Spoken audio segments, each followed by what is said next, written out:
Me coupant la parole nette, Jésus me dit, « Enfant bien-aimé, si tu veux volontairement t'offrir pour souffrir, pas sporadiquement comme par le passé, mais continuellement, j'épargnerai sûrement les hommes. Sais-tu comment je ferai? Je te placerai entre les deux, entre ma justice et l'iniquité des hommes.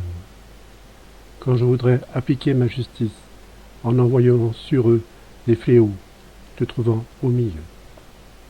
Tu seras frappé, mais eux seront épargnés. Si tu es prête à t'offrir ainsi, je suis prêt à épargner les hommes. Autrement, je ne peux plus être apaisé, ni ne peux m'abstenir plus longtemps. » Après ces paroles, je restais consterné et totalement confondu. Ma nature fut secouée et je tremblais.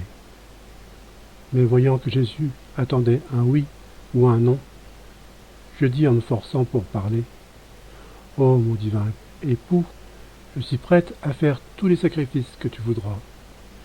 Mais compte tenu de mon expérience passée, comment nous y prendre avec le confesseur qui, quand il vient de temps en temps, demande que je ne m'offre pas pour les souffrances sans avoir au préalable son consentement?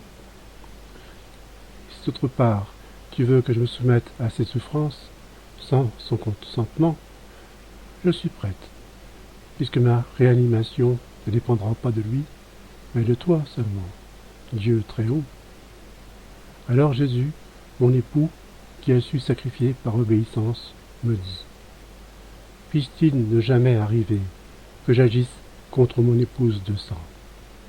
Va à ton confesseur et demande son acquiescement. S'il veut t'écouter, dis-lui en détail ce que je te dis. Dis-lui que tout ceci ne sera pas seulement pour le bien des créatures qui vivent dans le péché, mais pour le bien de ceux qui vont venir après.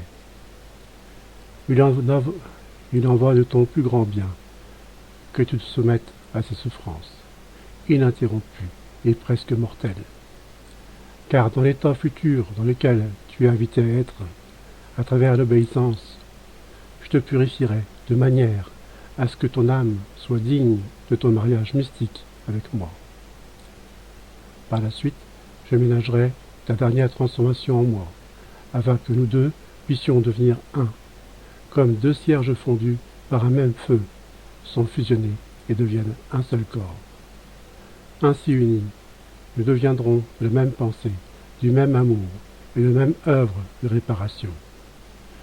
Je te transformerai en moi, et moi en toi, pour que tu puisses être crucifié en moi, avec moi et pour moi. Ne serais-tu pas heureuse de pouvoir dire « Jésus, mon époux, est crucifié en moi, et moi, son épouse, je suis crucifié en lui. Il en sera bien ainsi, parce qu'il n'y aura plus rien qui te fasse dissemblable de moi. » Quand le confesseur vint, je lui répétai tout ce que Jésus m'avait dit. Je lui ai même dit que je voulais souffrir sans limite de temps. Cependant, il me semblait, et je n'étais vraiment convaincu, que ces souffrances ne dureraient pas plus de 40 jours. Mais au moment où j'écris ces lignes, ça fait 12 ans que je vis dans un état de souffrance continue. Je ne sais combien de temps encore ça durera. Puisse Dieu être toujours béni, et son insondable jugement. Il me reste à dire que si j'avais compris que j'aurais à passer mon temps continuellement au lit, peut-être que je ne serais pas aisément soumise au rôle de victime perpétuelle. Ma nature aurait été alarmée, j'aurais difficilement pu rassembler assez de courage pour me prêter à un tel sacrifice. Je peux dire la même chose de mon confesseur. S'il avait connu le sacrifice qu'il aurait à faire chaque matin pour me réanimer, il n'aurait peut-être pas consenti à ce que je reste dans cet état pour aussi longtemps.